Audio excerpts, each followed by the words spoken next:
రాష్ట్రంలో ఉన్న 2.5 కోట్ల మంది మహిళలందరూ ఎంతగానో ఎదురు చూడడం జరిగింది. నిన్న ఏమి వీళ్ళు ఇస్తారా అనేసి ఎంతగానో ఆశపడ్డాం. రాష్ట్రం అంతా కూడా ఉచిత బస్సులో ప్రయాణం చేయొచ్చు అనేసి చూసేసరికి వీళ్ళు ఉచిత బస్సు లాంచ్ చేశారు.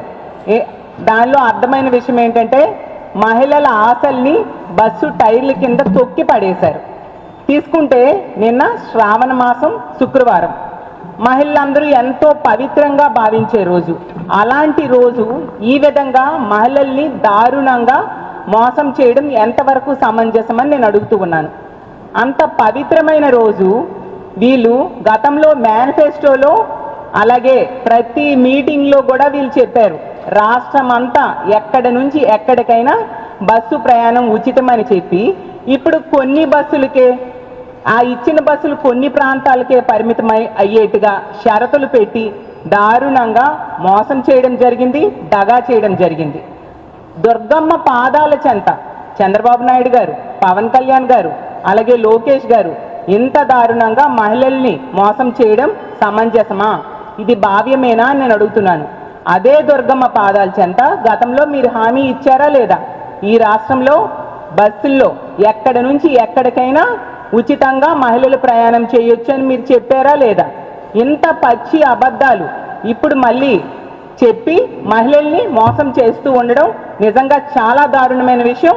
అలాగే తీసుకుంటే ఇప్పుడున్న మంత్రులు, ఎమ్మెల్యేలు, ఎంపీలు అలాగే ఎమ్మెల్సీలు ఇలాంటి కిరీటాలన్నీ పెట్టుకున్న వాళ్ళు ఒక్కసారి మీ మేనిఫెస్టో చూడండి. మీరు గతంలో ఎన్నికల సమయంలో మీరందరూ మేనిఫెస్టోలో ప్రజలకు ఏం చూపించారు? ఈరోజు మీరు చేసింది ఏంటి? ఎంత దారుణమా? అసలు ఏం చెప్పారు? ఎన్నికల టైంలో ఎక్కడి నుంచి ఎక్కడికైనా బస్సు ప్రయాణం ఉచితం అని చెప్పారు. ఇప్పుడు తీసుకుంటే 16 రకాల బస్సులుంటే కేవలం 5 రకాల బస్సుల్లోనే ఉచితం అంట. మిగతా 11 రకాల బస్సుల్లో ఉచితం లేదంట. అలాగే ఎంత ఘోరంగా అంటే అప్పుడేమో రాష్ట్రమంతా ఉచిత బస్సు ప్రయాణం అని చెప్పిన వాళ్ళు ఇప్పుడు తూచ్ అలాంటిది ఏం లేదు, కొన్ని బస్సులకే ఉచిత ప్రయాణం అని చెప్తూ ఉన్నారు. అలాగే వీళ్ళు ఒకసారి చెప్తారు 6,700 బస్సుల్లో ఉచిత ప్రయాణం అని చెప్తారు, ఇంకొకసారి చెప్తారు 8,300 బస్సుల్లో చెప్తూ ఉంటారు.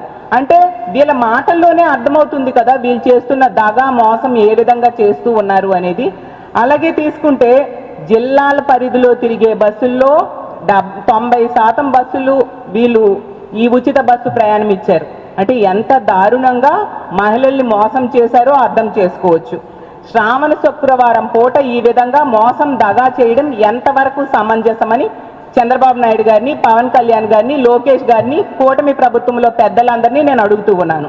ఈ సొంపుకి ఈ ఉచిత బస్సు ప్రయాణానికి శ్రీ శక్తి అని ఒక గొప్ప పేరు పెట్టారు.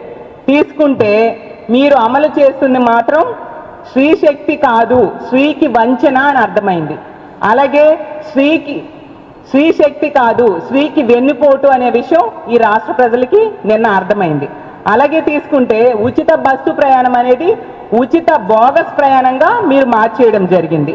అసలు మళ్ళీ చెప్తూ ఉన్నారు నిన్న సూపర్ 6 అంట, సూపర్ హిట్ అంట. కానీ అది సూపర్ హిట్లు కాదు, సూపర్ చీట్ అనేసి ఈ రాష్ట్ర ప్రజలందరూ కూడా తెలుసుకున్నారు. అసలు సూపర్ హిట్ కాదు మీ సూపర్ 6లు, సూపర్ డూపర్ ఫ్లాప్ అనేసి ఈ రాష్ట్ర ప్రజలందరూ కూడా తెలుసుకున్నారు. ఎందుకంటే 11 రకాల బస్సుల్లో ఉచిత ప్రయాణం ఎగనామం పెడితే అది సూపర్ హిట్ అని మేము అడుగుతూ ఉన్నాము. రాష్ట్రం అంతా ఫ్రీ బస్ అని చెప్పి మోసం చేస్తే అది సూపర్ హిట్ అని మేము అడుగుతూ ఉన్నాము. ఒక్క మహిళకు కూడా 3 సిలిండర్లు ఇవ్వకపోవడం సూపర్ హిట్ అని మేము అడుగుతూ ఉన్నాము. అలాగే 30 లక్షల మంది పిల్లలకు అమ్మఒడి అదే తల్లికి వందనం ఎగనామం పెట్టడం సూపర్ హిట్ అని మేము అడుగుతూ ఉన్నాము. తల్లికి వందనం మొదటి ఏడాది వీళ్ళు ఎగ్గొట్టడం జరిగింది. అది యాక్చువల్గా on going scheme. Jaganmohan Reddy గారు మొదటి ఏడాదిలోనే అమలు చేయడం జరిగింది. తల్లికి వందనం గతంలో అమ్మఒడి పథకాన్ని మొదటి ఏడాదిలోనే జగన్మోహన్ రెడ్డి గారు అమలు చేస్తే వీళ్ళు మొదటి ఏడాది ఎగ్గొట్టి ఇప్పుడు కూడా 30 లక్షల మందికి ఎగ్గొట్టడం జరిగింది. దాన్ని సూపర్ హిట్ అంటారా నేను అడుగుతూ ఉన్నాను.